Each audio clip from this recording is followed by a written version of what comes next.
Hi friends, आपका स्वागत है मेरे चैनल कोडिंग पायलट में। और आज हम देखेंगे HTML में हम CSS फाइल को कैसे कैसे ऐड कर सकते हैं। ये हमारी जो सीरीज चल रही है वो CSS ट्यूटोरियल फॉर बिगनर्स के लिए चल रही है। अगर आपने मेरा HTML का ट्यूटोरियल नहीं देखा है तो आप जाके देख सकते हैं चैनल पे। ठीक है, तो आज जो हमारा टॉपिक है वो ये है कि हम CSS फाइल को कैसे कैसे ऐड कर सकते हैं HTML के अंदर। जो मेजरली 3 वेज हैं जो सबसे ज़्यादा यूज होते हैं, और 3 हैं एक तरीके से। फर्स्ट होता है इनलाइन CSS जो एक पर्टिकुलर लाइन के लिए काम करता है। फिर होता है इंटरनल CSS जो करंट वेब पेज के लिए काम करता है होता है। फिर थर्ड होता है एक्सटर्नल CSS। एक्सटर्नल CSS क्या होता है कि हम एक जगह कोड कर रख देते हैं और उस फाइल को हम बार बार अपने हर पेज पे यूज करते रहते हैं। तो चलिए स्टार्ट करते हैं थोड़ा सा थ्योरी। मैंने एक पीपीटी बनाया है, बहुत छोटी सी पीपीटी बनाई है। जैसा आपको पता है मैं ज़्यादा थ्योरी नहीं बताता, जो मेन कंटेंट होता है वही बताता हूँ। तो फर्स्ट जो हमारा है how to add CSS। Adding a CSS HTML there are 3 main ways to add the CSS in HTML। जैसा कि मैंने आपको पहले ही बताया कि 3 वेज हैं जिससे हम CSS ऐड कर सकते हैं HTML में। जो वो 3 वेज कौन कौन से हैं वो देखिए। अब हाउ टू ऐड CSS में इनलाइन CSS जैसा कि मैंने आपको बताया वो करंट लाइन के लिए काम करेगा। Internal CSS, external CSS। अब मैं इसको थोड़ा सा डिटेल में बताने से पहले आपको यहाँ पे थोड़ा सा सिंटेक्स दिखा देता हूँ। अब यहाँ पे देखिए छोटा सा मैंने लिखा है p टैग कलर करली ब्रेसेस में, जो ब्रैकेट है हमारा करली ब्रेसेस यूज कर रहा हूँ मैं यहाँ पे, braces colour red font size 20 pixels. अब देखिए p जो टैग है उसको मैंने यहाँ पर एरो करके लिखा है सेलेक्टर। जैसा कि मैंने सेलेक्टर के चैप्टर में ऑलरेडी बताया, जो ये एलिमेंट्स हैं जिन पे हम अप्लाई करते हैं वो सेलेक्टर के थ्रू अप्लाई करते हैं। कि मैंने इसको सेलेक्ट कर दिया p टैग को और ये सेलेक्ट हो गया, अब मैं इसको यूज कर रहा हूँ। दूसरा है वैल्यू एंड डिक्लेरेशन, मतलब जो वैल्यू हम दे रहे हैं, जैसे मान लीजिए ये मेरा हो गया, सॉरी पहले ये मेरा सेलेक्टर हो गया, फिर यहाँ पे है प्रॉपर्टी। अब मैं प्रॉपर्टी क्या यूज कर रहा हूँ, कलर एंड फॉन्ट साइज, दोनों यहाँ पर प्रॉपर्टी है। मल्टीपल प्रॉपर्टीज हो सकती हैं, कितनी भी प्रॉपर्टीज लगाई जा सकती हैं, इसकी कोई बाउंडेशन नहीं है। हाँ, कुछ रूल्स रेगुलेशन है, कुछ स्टैंडर्डाइजेशन है कि हमें ये यूज करना है तो ये चीजें आएंगी, ये यूज करना है तो ये चीजें आएंगी। ठीक है, तो मेरा p टैग जो है वो सेलेक्टर है, कलर जो मैं यूज कर रहा हूँ ये मेरी प्रॉपर्टी है इसकी, और फिर जो मैं वैल्यू और डिक्लेरेशन दे रहा हूँ वो क्या है मेरा, ये है रेड।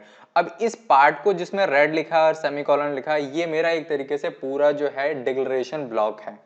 ठीक है, तो आपको यहाँ क्लियर हो गया होगा सिंटेक्स में भी कि क्या किसको हम टेक्निकली सेलेक्टर बोलते हैं, कौन किसको प्रॉपर्टी बोलते हैं, और किसको हम वैल्यू और डिक्लेरेशन ब्लॉक भी बोल सकते हैं। Way to define CSS। First जो हमारा लाइन है वो inline CSS only work particular elements and line, जैसा कि मैंने लिखा है इसमें, और नीचे यहाँ करके भी दिखाया है। S2 में मैंने स्टाइल जो हमारा CSS का एट्रीब्यूट है, स्टाइल यूज किया। स्टाइल में मैंने यूज किया कि कलर चाहिए मुझे, और कलर में मैंने लिखा ग्रीन, फिर सेमीकोलन करके इसको क्लोज कर दिया, फिर लिखा मार्जिन लेफ्ट 60 पिक्सल्स, और इनलाइन CSS डेमो। सेकंड है internal CSS work only current web page, जैसा मैं आपको बता रहा हूँ उसको हम हेड टैग में डिफाइन करते हैं, और मैंने बॉडी के लिए यहाँ पर करके दिखाया है, पर्टिकुलरली बॉडी पे मैं इफेक्ट डाल रहा हूँ उस करंट पेज पे, तो ये उसका syntax. External CSS work every page you can use as CDN network also. External CSS में क्या होता है कि हम स्टैंडर्ड फाइल्स बना लेते हैं हर पार्ट की। जैसे मान लो पैराग्राफ के लिए मैंने एक फाइल बना ली, हेडिंग के लिए बना ली, ये एक कॉमन फाइल बना ली जो मोस्टली प्रैक्टिस में रहता है, style.css। उसमें मुझे जो जो चाहिए था वो मैंने डिफाइन कर दिया। ठीक है, और फिर मैंने यहाँ पे एक चीज यहाँ पे और लिखी है वो देख सकते हैं, you can sorry add as CDN network. CDN network क्या होता है कि बहुत सारी स्टैटिक्स फाइल्स, जैसे हम CSS फाइल्स बोल सकते हैं या JS फाइल बोल सकते हैं, हम एक सर्वर पे रख देते हैं, और कुछ बने बनाए भी सर्वर बहुत सारे अवेलेबल हैं, उनको हम डायरेक्ट यूज कर सकते हैं। तो हमें स्पेशली CSS का कोड करने की जरूरत नहीं पड़ती है, जो भी CSS होता है हम उसको यूज कर लेते हैं। ये आगे ये चीजें हम और सीखेंगे बूटस्ट्रैप के साथ थोड़ा, तो ज्यादा उस टाइम आपको क्लियर होगा। तो चलिए स्टार्ट करते हैं। प्रैक्टिकल थ्योरी पार्ट हमारा क्लियर हो गया है। सबसे पहले मैं आपको इनलाइन CSS करके दिखाऊंगा, तो चलिए स्टार्ट करते हैं। जस्ट H1, और मैंने यहाँ पे, मैं आपको जैसा पता है कि मैं टेक्स्ट भी वही लिखता हूँ जिससे ज्यादा क्लियर हो यूजर को, डेमो इनलाइन CSS। अब मैं यहाँ कुछ भी लिख सकता हूँ, हेलो वगैरह, बट मैं इस तरह का सिंटेक्स वर्ड्स लिख देता हूँ जो और ज्यादा क्लियर होगा कि यहाँ पर क्या चल रहा है। और यहाँ पे लिख देता हूँ हाय कोडिंग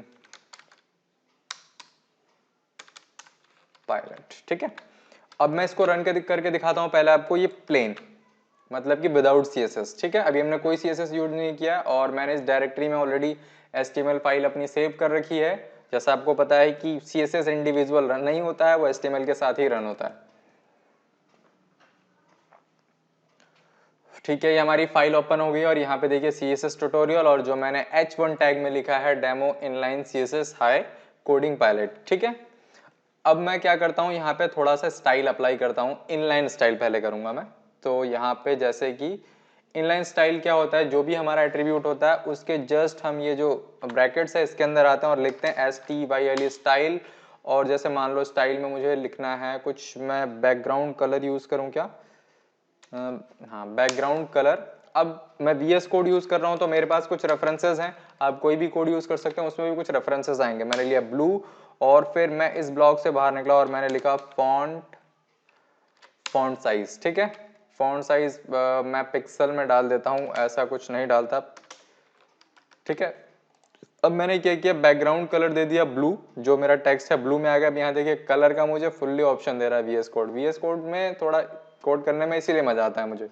ठीक है, और फॉन्ट साइज है 20 मेगापिक्सल। अब मैं इसको रन करके देखता हूँ। अब ये देखिए बिफोर हम CSS हमने ऐसा बनाया था, अब मैं रिफ्रेश करूंगा CSS पैक देखते हैं। अब ये देखिए बैकग्राउंड कलर मैंने यूज किया, अब इसीलिए ये पूरा बैकग्राउंड आ गया है। ठीक है, क्या यूज किया है मैंने इस पर, बैकग्राउंड कलर, तो ये पूरा हेडिंग का है इसलिए ये पूरे पे आ गया है। ठीक है, और जो मैंने फॉन्ट साइज यूज किया और 20 पिक्सल्स किया। अब मैं थोड़ा सा इसको क्या करता हूँ, इसको 200 पिक्सल कर देता हूँ, तो देखते हैं कि फॉन्ट पे क्या हमारे फर्क पड़ता है। ये देखिए ये तो आपको क्लियर हो गया कि फॉन्ट साइज देने से क्या इफेक्ट पड़ रहा है। ठीक है, तो इसको मैं छोटा सा कर देता हूँ दोबारा से और ये रिफ्रेश कर दिया। अब ये क्या है, मेरा इनलाइन सीएसएस है, इस एलिमेंट के अंदर लगाया है मैंने, तो मैं इसी के अंदर लगा सकता हूं। बट इसमें प्रॉब्लम क्या आती है, इसको भी हम कभी कभी यूज करते हैं। इसमें प्रॉब्लम क्या आती है कि अगर मान लो मुझे बहुत सारे एट्रीब्यूट्स लगाने हैं, बॉर्डर भी लगाना है, फॉन्ट स्टाइल भी लगाना है, फॉन्ट वेट भी लगाना है, तो क्या है कि ये लाइन ना बहुत लंबी हो जाएगी और उसको बहुत मुश्किल हो जाएगा मेंटेन करना। ठीक है, तो इनलाइन सीएसएस हमने सीख लिया। अब हम सीखते हैं सेकंड जो हमारा है इंटरनल सीएसएस, जो करंट वेब पेज के लिए काम करेगा। तो मैं यहां से अभी स्टाइल, ये मैं यहां पे कमेंट कर देता हूं।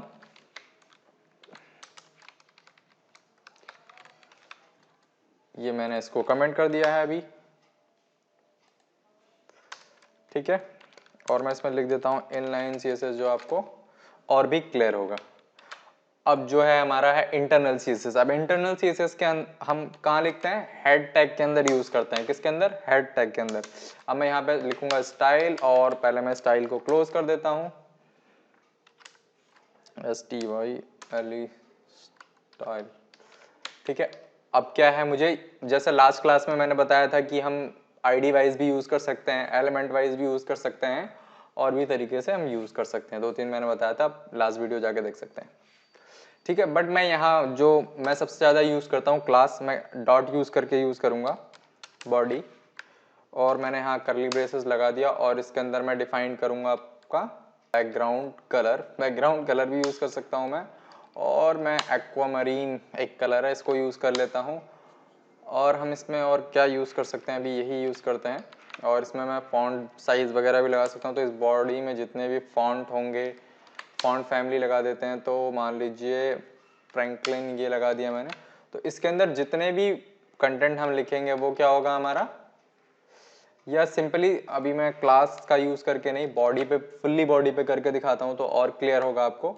अब इसके अंदर जो भी हेडिंग वगैरह लिखी जाएगी वो क्या है, मेरी ऑटोमेटिक इस प्रॉपर्टी में आ जाएगी, जिसका बैकग्राउंड एक्वामरीन होगा और ये पर्टिकुलर एलिमेंट्स के लिए ही है। ठीक है, चलिए देखते हैं। H1 और लिखा मैंने हेलो,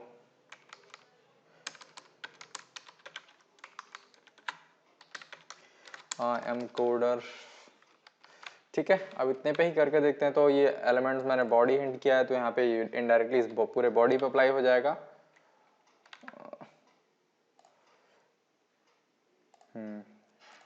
रिफ्रेश किया, देखा।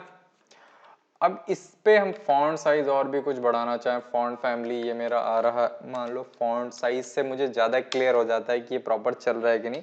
100 px 100 पिक्सल किया और यहाँ पे जाके रिफ्रेश किया, ये हमारा प्रॉपरली वर्क कर रहा है, ये वाला सेगमेंट जो हमने लगाया है। अब इसमें मैंने क्या किया है, एक बॉडी एलिमेंट को टैग किया है, मतलब बॉडी में अप्लाई हो गया सारा कुछ, और बॉडी के अंदर जितने कंटेंट हैं उन सब पे अप्लाई हो जाएगा इनडायरेक्टली। अगर मैं इसको डॉट करके कर दूंगा तो ये एज ए क्लास बेस्ड हो गया। मैं रिफ्रेश कर रहा हूँ, ये नहीं आ रहा। अभी क्यों नहीं आ रहा, क्योंकि हम क्लास बेस यूज कर रहे हैं, हमें बॉडी में क्या यूज करना पड़ेगा, क्लास, और मुझे लिखना होगा यहाँ BO बॉडी। ठीक है, अब मैं रिफ्रेश करूंगा, मेरा कोड वर्क कर रहा है। ठीक है, तो इसमें हमने सीख लिया है इनलाइन सीएसएस, एक्सटर्नल सीएसएस। हमेशा ध्यान रखिएगा external CSS, sorry internal CSS जो है वो करंट वेब पेज पे काम करता है, एक्सटर्नल हम कहीं भी यूज कर सकते हैं पूरे प्रोजेक्ट में एक फोल्डर बना के उसका। तो अब मैं एक फाइल बनाने जा रहा हूँ style.css जो है मेरा एक्सटर्नल सीएसएस का पार्ट। ठीक है, अब यहाँ पे हम लिखते हैं, जो मैं सेम डायरेक्टरी में यूज करूंगा STYL style.css, स्पेलिंग में मिस्टेक कर देता हूँ कभी कभी। ठीक है, अब मैं सबसे पहले स्टार्ट करता हूँ अपना, मैं लिखता हूँ बॉडी टैग के लिए मैं क्या क्या प्रॉपर्टी लिखना चाहता हूँ। सिंटेक्स का यही सेम होता है, हम करली ब्रेसेस के अंदर ही डिफाइन करते हैं और इसको टर्मिनेट हम सेमीकोलन से करते हैं। तो मैंने लिखा सेम बैकग्राउंड कलर, और यहाँ पे यार हम एक्वामरीन नहीं, कुछ ब्लू वॉयलेट यूज करते हैं। और फिर मैंने यहाँ पे लिखा फॉन्ट STY स्टाइल, हाँ फॉन्ट स्टाइल इटैलिक, ओके, क्योंकि फॉन्ट स्टाइल मैं इटैलिक देना चाहता हूँ इसमें। और या एक काम करते हैं, ऐसे नहीं बनाते, इसको मैं हटा देता हूँ इसमें।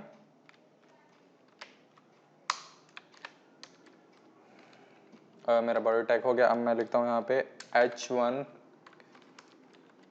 और यहाँ पे लिखता हूँ मैं फॉन्ट F-O-N-T फॉन्ट स्टाइल। मुझे फॉन्ट स्टाइल चाहिए इटैलिक, और फॉन्ट से रिलेटेड मैं और प्रॉपर्टीज यूज कर लेता हूँ इसमें। फॉन्ट फैमिली मैं यूज करता हूँ ये वाली। ठीक है, अब मैं काम करता हूँ छोटी सी यूज कर लेता हूँ जो आपको ज़्यादा क्लियर हो, जैसे कि वर्धना। ये अब आपको वर्ड में भी मिल जाएगा, वर्ड में भी होता है ये। और यहाँ पे मैं यूज करता हूँ, मैं अभी यही प्रॉपर्टी यूज करके दिखाता हूँ तो आपको क्लियर होगा कि कौन सी प्रॉपर्टी क्या काम कर रही है। ऐसे मैं सारी लगा दूंगा तो कंफ्यूजन हो जाएगी। फॉन्ट स्टाइल जो मेरा काम कर रहा है स्टाइल देने के लिए, इटैलिक, बोल्ड वगैरह। फॉन्ट फैमिली मतलब कौन सा फॉन्ट है, जैसे वर्धना, गिवेना एंड तोहामा, ये एक पूरी फॉन्ट फैमिली है जिसको मैंने यहाँ पे यूज किया है। अब देखते हैं HTML पे हम अपना थोड़ा सा यहाँ, ये हम अपना स्टाइल वाला बंद कर देते हैं, यहाँ पे हटा देते हैं इसको। और यहाँ पे भी हम ये बॉडी हम हटा देते हैं क्योंकि हम अभी क्लास के लिए क्लास मेथड नहीं यूज़ किया है मैंने वहाँ पे। अब मैं देखो यहाँ पे अगर यूज़ करूँगा तब भी नहीं आएगा। अब वो क्यों नहीं आएगा वो मैं आपको बताता हूँ। देखो पहले आपको दिखा भी दूँ वो क्यों नहीं आएगा। मैं यहाँ पे आया, इसको मिनिमाइज कर देते हैं, रिफ्रेश।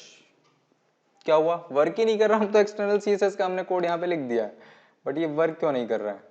वो वर्क इसलिए नहीं कर रहा है क्योंकि जैसा मैंने आपको HTML का एक ट्यूटोरियल था how to add external CSS files वगैरह का, वो आप वो भी देख सकते हैं, मैं वीडियो डिस्क्रिप्शन लिंक में भी दे दूंगा।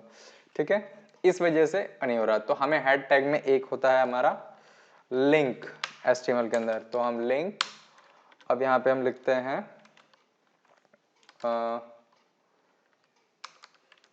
क्या था इसका, हाँ, और मैं लिख देता हूँ मैं STYL स्टाइल शीट स्लैश, मैं टेक्स्ट भी लिख सकता हूँ, अभी मैं लिख देता हूँ। और फिर मेरा है यहाँ पे href, मतलब फाइल का जो रेफरेंस है वो यहाँ पे मांग रहा है।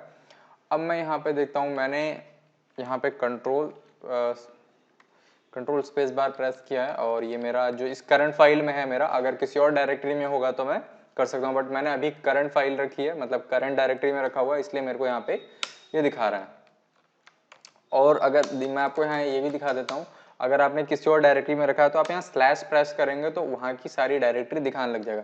अब स्लैश प्रेस करते ही मुझे होम डायरेक्टरी दिखा रहा है जो मेरा मेन डायरेक्टरी है। अब मैं फॉरवर्ड करूँगा तो इसमें जो भी मेरा डायरेक्टरी होगा ये मुझे दिखाएगा। अभी नो सजेशन दिखा रहा है, ठीक है। ये देखिए अभी मैं style dot C S S मैंने लगा दी। अब हमारा स्टाइल जो है वो काम करेगा प्रॉपर हमारा सी एस एस, क्योंकि मैंने यहाँ इसको ऐड भी कर दिया है। ओ क्या गड़बड़ हुई, चलिए चेक करते हैं ये काम क्यों नहीं किया। मैं यहाँ पे करता हूँ स्टाइल की शीट की स्पेलिंग मैंने सही लिखी है और style dot C S S reference भी दे दिया है। वो थोड़ा सा टेक्स्ट का मिस्टेक हो गया था, ठीक है। तो यहाँ पे मेरा क्या है, ये प्रॉपर मेरा एक्सटर्नल सीएसएस भी काम कर रहा है।